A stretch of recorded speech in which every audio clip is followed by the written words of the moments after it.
Hi, I'm Ben Ferguson, and welcome to your AMAC Weekly News. First up, in Biden's very first speech to a joint session of Congress, he laid out his plan to literally bankrupt America. I'll have more details on that in a second. Up next, Senator Tim Scott gave Americans the information we all needed to respond to this Biden administration's radicalization. And finally, AMAC Action President Bob Carlstrom is here to update AMAC members on the dangers of this massive Biden spending spree. All of that in just a moment, but a quick reminder, make sure you hit the share button if you're watching this right now, so you can help us spread the facts about what Biden had to say. Your AMAC Weekly News starts right now.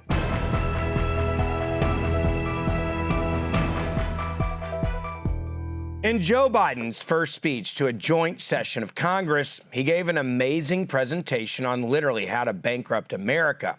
Now, before he even spoke, CNN put up an article with this headline: Joe Biden to showcase his moderate radicalism in his big congressional address. CNN is even admitting that his ideas are radical. Now, in Biden's first 100 days, he has aggressively been pursuing policies that destroy American jobs. And he's not just stopping there. With the latest $1.8 trillion tax and spend proposal, he announced Wednesday night the total of all of his plans is now up to $6 trillion, which would be the largest government expansion we've ever seen. Within this new so-called American Families Plan, the capital gains tax would actually double from its 20% rate to 43.4%, which is the highest rate in modern history. Now, with Biden's new taxes, the tax burden on the American people would increase by over $3 trillion. At the same time that he is proposing completely radical socialist ideas, he attempts also to call for bipartisanship in this country. Take a look. I'd like to meet with those who have ideas that are different, they think are better.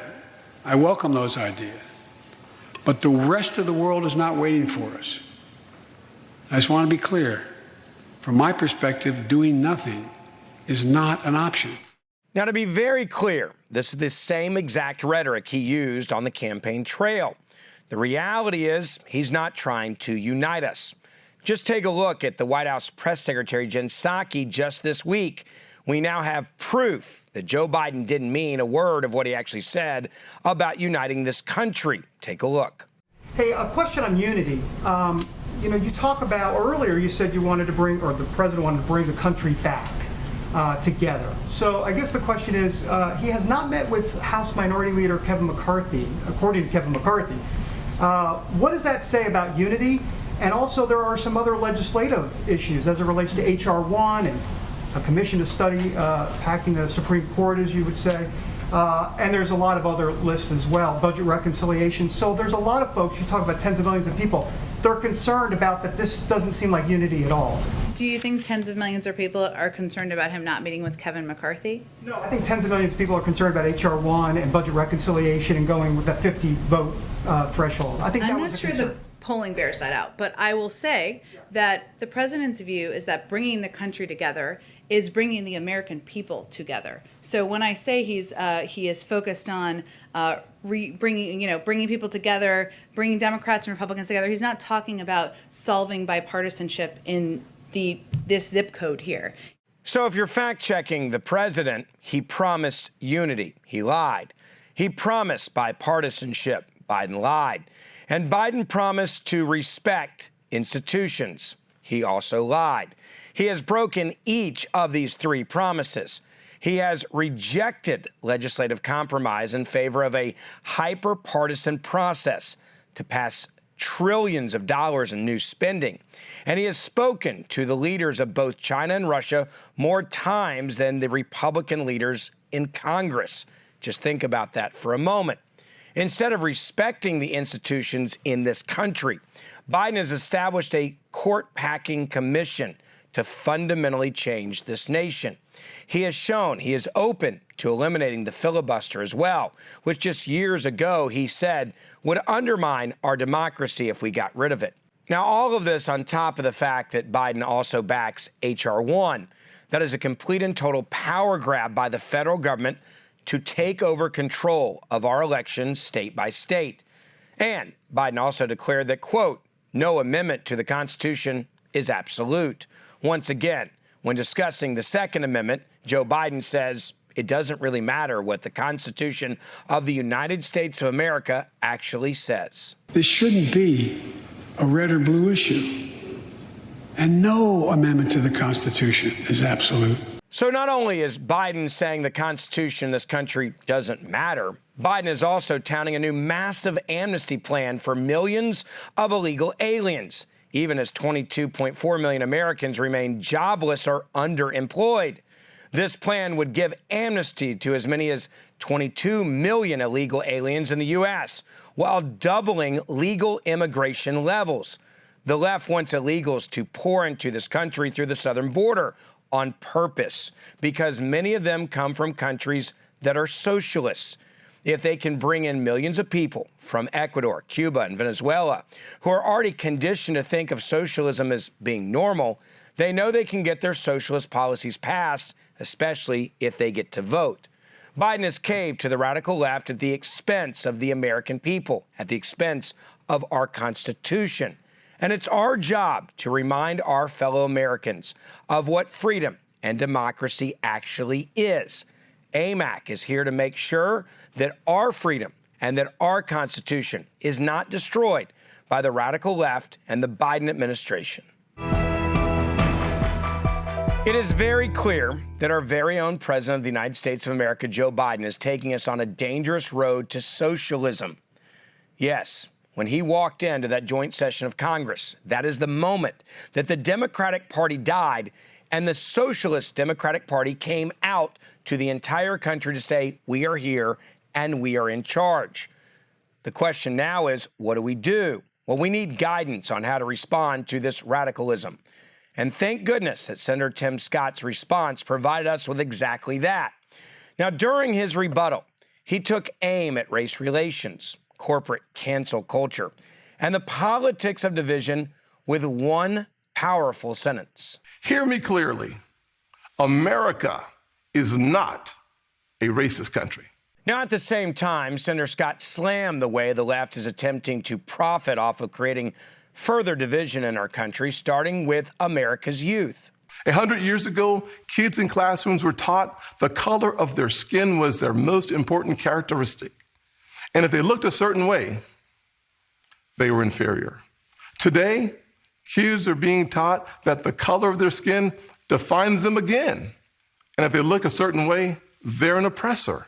From colleges to corporations to our culture, people are making money and gaining power by pretending we haven't made any progress at all, by doubling down on the divisions we've worked so hard to heal. One of the best parts of Senator Scott's response to the Democrats and Joe Biden was this.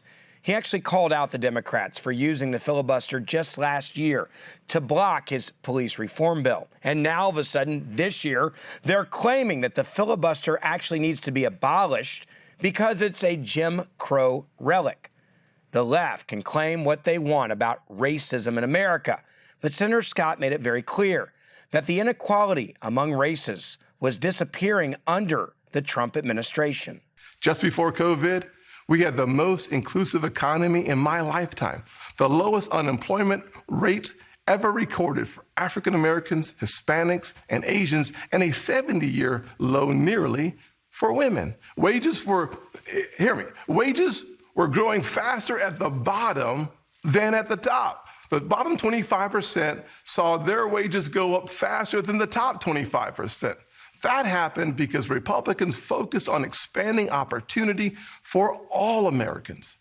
In addition to that, we passed opportunity zones, criminal justice reform, and permanent funding for historically Black colleges and universities for the first time ever. We fought the drug epidemic, rebuilt our military, and cut taxes for working families and single moms like the one that raised me. Our best future will not come from Washington schemes or socialist dreams. It will come from you, the American people. Unlike Biden's picture of a racist and divided America, Senator Scott painted a picture of positivity. He touted the former president's record on the economy and on developing vaccines to fight the COVID pandemic, which Joe Biden, by the way, has refused to give credit to Donald Trump for Operation Warp Speed to this day. Scott looked to his own family to prove the opportunity and growth within our country as well. As Senator Scott said, quote, "Our best future will not come from Washington schemes and socialist dreams." He's right. We need to fight back against this push for socialism, and it's going to take each and every one of us to get involved right now to do it. It was very clear that the Democratic Party died this week when Joe Biden walked out talking about insane expansion of government. Joining me now to talk about this is the president of AMAC Action, Bob Carlstrom. Bob, I appreciate you coming on AMAC Weekly News, and this was his first big speech to Congress. He highlighted clearly a plan to bankrupt this country as we know it and reinvent it in a way that is nothing less than full-blown socialism. There's, I really think, no way else to explain it because of how much money he wants to take from people and then have the government be in charge of how people live. Did you see it the same way? I did very much so. I saw a lot of sophistry, if you will, in the words that he used to sound nice and encouraging and promising. But beneath that is an entirely and substantial socialist agenda. It's almost like, again, the sheep or the wolf in the sheep's clothing, because what he's promising is really federal dominance in terms of all these kinds of programs that he's going to be undertaking that the states should be addressing, under our Republican system of government. Moreover, the taxes that he's proposing to pay for these will in fact stop the economic and GDP growth in this country. You have to step back and look at that, is given that he has inherited an economy that is robust and growing. The first quarter GDP results are a function of the food that was prepared and the table being set by former President Trump. And now they're trying to ride it and take credit for it. And what they've proposed will completely undo that progress. Bob, not only did Joe Biden talk about why we need to spend trillions of dollars on items that Americans don't want or need, but he also went into his desire to, quote, protect the southern border, which is a lie. You look at what his policy actually is, and it is about bringing in as many people as he possibly can from nations and countries where those people, if they get to America and we give them amnesty, which you talked about last night, we give them citizenship and the right to vote, are already conditioned to think that socialism is normal. They're coming from socialist countries. Were you shocked by, really in many ways, how transparent the Democratic Socialist Party in America was about this? Well, it is very, very shocking. I believe, that the president is indeed failing to, first of all, honor his oath of office to faithfully execute the Constitution and the laws of the United States. Secondly, it's such a travesty which is occurring at the southwest border. Not only people who are hungry and seeking refuge in a better way of life coming here, but also the drug traffickers, the terrorists, and the human traffickers are likewise going through it. And then to have a policy to immediately begin sending 400 of these individuals every day, or 4,000, whatever that number is, into the United States, without any further follow-up on them, without containing them, without seeking to deport them, is just an absolute travesty and a failure of his oath of office. Not only did the president talk about, quote, wanting to have a secure border, but he really uses a ransom piece that will give you a secure border if you give us amnesty. And we're talking about possibly giving amnesty to more than the entire population of California. That's what Americans need to remember from this speech. Lastly, let's talk about the American recovery from this pandemic.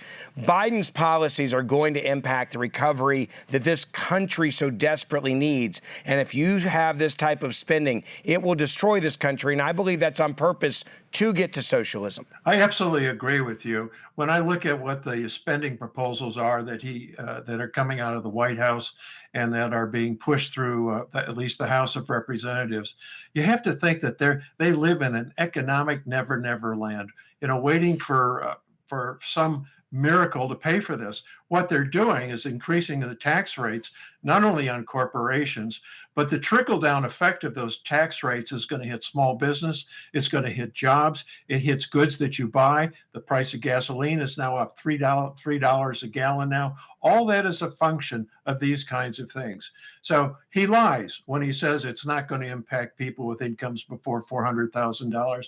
It's going to affect every American, and it's going to affect the poorer Americans even worse. You're exactly right. Bob, I appreciate your time. Thanks for coming on this edition of AMAC Weekly News. Nice to have you as always. Good to be here. Thanks. That's it for this edition of your AMAC Weekly News. A quick reminder, if you haven't joined AMAC or renewed your membership, do it right now. We have got to organize and continue to fight against this socialism that the left is trying to push on all of us. Not only does AMAC organize, but you also get incredible member benefits, including the AMAC magazine.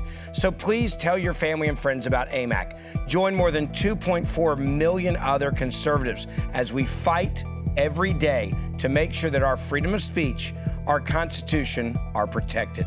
I'm Ben Ferguson, and I'll see you back next week for our next episode.